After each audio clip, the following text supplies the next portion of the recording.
سرکار کے مال کو پورا کا پورا ہڑپ جاتا ہے، تو یہ جتنا بھی جو کرپشن کیا، اس نے ظلم کیا، اور جتنا بھی اس نے جو لوٹ کھسوٹ کیا ہے، اس کا گناہ جو اسے یہ سارے کالے کرتوت اور اعمال بد کی وجہ سے جو اسے ملے گا، وہ سارے کے سارے اعمال کرتوت، اعمال بد کی وجہ سے اس کا گناہ ہمیں بھی ملے گا، اس بات پر کہ ہماری گواہی کی وجہ سے یہ امیدوار کامیاب ہوا تھا۔ تو اس لیے اگر ہم ووٹ کو گواہی کی حیثیت سے جانتے ہیں تو سچی گواہی دینی چاہیے، اور عوامی مفاد کو، سماجی مفاد کو آگے رکھنا چاہیے، اپنے مفاد کو آگے بالکل نہیں رکھنا چاہیے، چاہے امیدوار ہمارے خاندان ہی سے کیوں نہ ہو۔ اگر عوامی مفاد اس میں نہیں پائے جا رہے ہیں اور سماجی مفاد اس میں نہیں ہے، ملت کا اس سے نقصان ہوتا ہو، تو جھوٹی گواہی نہیں دینی چاہیے، یعنی اس کو ووٹ نہیں دینا چاہیے، بلکہ اس امیدوار کو ووٹ دینا چاہیے جو اس کا مستحق ہو۔ ایک بات ہوئی۔ دوسری بات، ووٹ کی ایک حیثیت سفارش کی ہے،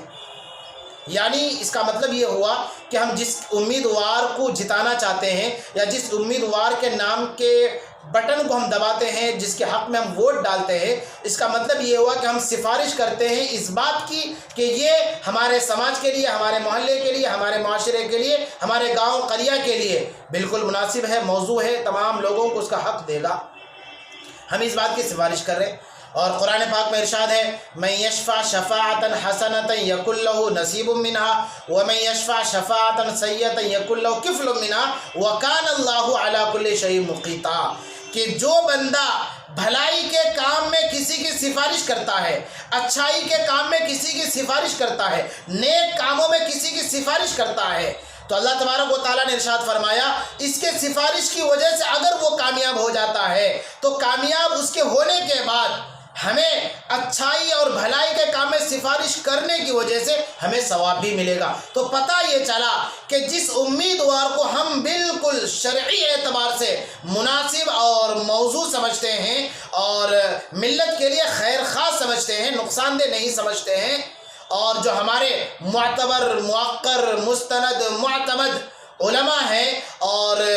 وہ حضرات کے جن کی نظر حالات حاضرہ پر بالکل کڑی ہوتی ہے، ان کے رائے سے یہ اگر طے پاتا ہے کہ جو فلاں امیدوار ہے یہ ہم تمام کے لیے، ملت کے لیے بہتر ہے، اب اس رائے کے بعد ہم نے اس کے حق میں ووٹ دیا تو گویا کہ ہم نے اس کے حق میں سفارش کی، اب ہمارے اس سفارش کرنے کی وجہ سے ہمیں ثواب ملے گا۔ اور اگر ہم جانتے ہیں اچھی طرح کہ یہ جیتنے والا نہیں ہے، دوسری بات یہ کہ یہ قوم کے حق میں مفید ثابت نہیں ہوگا، ہم اچھی طرح جانتے ہیں کہ ملت کے حق میں یہ خیر خواہ نہیں ہوگا، یہ ظلم کرے گا، یہ ستم کرے گا، لوگوں کے حق کو دبا لے گا اور سرکار کے مال کو کچل لے گا، یہ سب کچھ جانتے ہیں، لیکن اپنی مفاد کے لیے، خود غرضی کے لیے، اس کے باوجود ہم نے اس کو ووٹ دیا، اس کا مطلب یہ ہے کہ ہم نے غلط لوگوں کی سفارش کی، غلط کام کے لیے ہم نے اس کی سفارش کی، اور برائی کے کام میں ہم نے اس کی سفارش کی۔ تو قرآن کہتا ہے کہ جو کوئی برائی کے کام میں کسی کی سفارش کرتا ہے تو اللہ تبارک و تعالیٰ نے ارشاد فرمایا وَمَن يَشْفَعْ شَفَاعَةً سَيِّئَةً يَكُن لَّهُ كِفْلٌ مِّنْهَا، کہ اس غلط سفارش کی وجہ سے اسے گناہ بھی ملے گا۔ پھر اب وہ اس غلط سفارش کی وجہ سے وہ کامیاب ہو جاتا ہے، پھر ظلم و ستم کرے گا تو پھر اس کو ظلم و ستم کرنے کی وجہ سے جو گناہ ملے گا، اس بندے کو اس کے حق میں سفارش کرنے کی وجہ سے اس کو بھی گناہ ملے گا، کیونکہ اس نے اس کے حق میں ووٹ دیا تھا تو لہٰذا گویا کہ اس نے غلط سفارش کی۔ تو ووٹ کی یہ دوسری ہے، پہلی حیثیت میں نے بتلایا شہادت کی، اور اس تعلق سے میں نے شریعت کا حکم بھی بیان کر دیا۔ ووٹ کی دوسری حیثیت میں نے بتایا شفاعت کرنے کی، گواہ، تو اس کا بھی شریعت کا جو حکم ہوتا میں نے اس کو بتلا دیا۔ ووٹ کی ایک حیثیت وکالت کی کہتے ہیں، یعنی جس کو ہم ووٹ دیتے ہیں، جس کے حق میں ہم گواہی یا سفارش کر رہے ہیں، تو گویا کہ ہم اس کو وکیل بنا رہے ہیں، ہم اپنا رہبر اور نمائندہ بنا رہے ہیں کہ ہماری آواز کو وکیل بن کر کے وہ پارلیمنٹ میں، اسمبلی میں اور سنسد میں جا کر کے ہماری آواز کو ہمارا وکیل بن کر کے وہاں تک پہنچائے۔ تو وکیل کس انسان کو بنانا چاہیے؟ آپ خود غور کر لیجئے، کیا کوئی اپنے دشمن کو وکیل بناتا ہے؟ یا کوئی ایسے آدمی کو وکیل بناتا ہے جو اس کے حق میں خیر خواہ نہ ہو؟ تو آپ خود اچھی طرح فیصلہ کر سکتے ہیں کہ اگر یہ ملت کے حق میں بہتر ہے، یہ ملت کا دشمن نہیں ہے، عوام کا دشمن نہیں ہے، ملت کے حق کو دبائے گا نہیں، پبلک کے حق کو دبائے گا نہیں، غریب کے حق کو نہیں دبائے گا، تو آپ اس کو اپنا وکیل اور نمائندہ بنائیے تاکہ وہ آپ کی آواز کو اوپر تک پہنچائے۔ تو ووٹ کی یہ 3 حیثیتیں میں نے بیان کیا ہے۔ اب ان 3 حیثیتوں کو سامنے رکھ کر آپ خود فیصلہ کر سکتے ہیں کہ بھائی سفارش کس کے حق میں کرنی چاہیے، گواہی کس کے حق میں دینی چاہیے، اور اپنا وکیل کیسے لوگوں کو بنانا چاہیے۔ ایک اور حیثیت علماء کرام بیان کرتے ہیں وہ امانت کی، کہ ووٹ ایک امانت ہے۔ کیا مطلب؟ اس کو 2 طرح سے سمجھیں۔ ایک تو یہ کہ اگر ہمارے پاس ووٹر کارڈ ہے، یعنی ہم سرکار کی نظر میں ووٹ دینے کے اہل اور مستحق ہیں،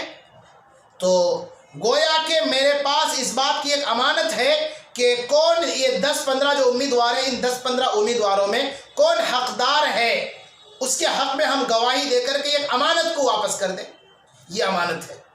تو ظاہر سی بات ہے، اللہ تبارک و تعالیٰ نے ارشاد فرمایا کہ قرآن پاک میں اللہ تبارک و تعالیٰ نے ارشاد فرمایا ہے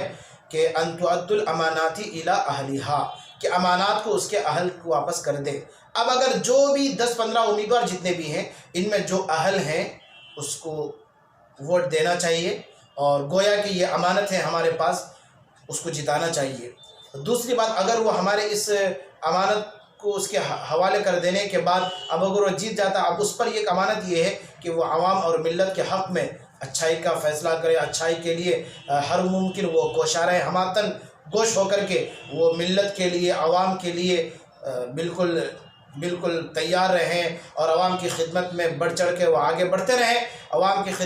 کی خدمت کرے، غریبوں کے حقوق اور غریبوں کا جو حق بنتا ہے وہ سارا کا سارا ان کو دلائے، یہ ان کی امانت ہے۔ اگر وہ ایسا نہیں کرتے ہیں تو قیامت کے دن وہ پوچھے جائیں گے، اللہ تبارک و تعالیٰ ان سے سوال کریں گے۔ تو بہرحال یہ ووٹ کی 4 حیثیتیں میں نے گویا کے بیان کیا۔ اب میں عبد المنان بھائی آپ سے یہ کہنا چاہتا ہوں کہ اگر آپ کے حلقے میں اور آپ کے علاقے میں جو بھی امیدوار ہیں، تو آپ ان 4 چیزوں کو سامنے رکھیے، پھر اس کے بعد پرکھیے، غور کیجیے، خود 1 بار 2 بار نہیں 1000 بار غور و فکر کیجیے، پھر آپ خود فیصلہ کر لیجیے۔ انشاءاللہ آپ کے ووٹ دینے کی وجہ سے کامیاب ہو جاتے ہیں، آپ کو ثواب ملے گا، اور تمام کے تمام وہ امور جو وہ اچھے اور بھلائی کا کام کرے گا اس میں آپ کو بھی برابر کا حصہ آپ کا بھی رہے گا۔ ایک اور بات میں اسی میں بتلانا چاہوں گا کہ ان 4 چیزوں کو سامنے رکھ کر کے اب ووٹ ڈالنا کیا ہے، واجب ہے، سنت ہے، فرض ہے، مستحب ہے، کیا ہے، تو اب ان 4 چیزوں کو سامنے رکھیں، یعنی شہادت، اس پر قرآن پاک کی آیت کو میں نے پیش کیا ہے، شفاعت، اس پر بھی میں نے قرآن پاک کی آیت، اور وکالت اور ایک امانت، یہ 4 چیزیں میں نے آپ کے سامنے رکھی ہے۔ ان 4 چیزوں کو سامنے رکھ کر کے پھر حالات حاضرہ کو دیکھتے ہوئے ووٹ اس زمانے میں ڈالنا یہ واجب ہے۔ بہرحال آگے سوال کرتے ہیں ایک صاحب، وطر کے بعد سنت و نوافل پڑھنا کیسا ہے؟ ثاقب کٹھیا، دیکھیے بھائی، وطر کے بعد سنت و نوافل پڑھ سکتے ہیں، جہاں تک ایک حدیث میں یہ بات ملتی ہے کہ وطر کو سب سے آخری نماز بنائے، آخری، تو یہ امر جو ہے یہ کوئی واجب اور فرض نہیں ہے، بلکہ ایک استحبابی امر ہے، لہٰذا وطر کے بعد سنت وغیرہ پڑھ سکتے ہیں۔ حدیث میں جو وہ حکم ہے وہ صرف اور صرف مستحب ہے، واجب نہیں ہے۔ السلام علیکم ورحمۃ اللہ۔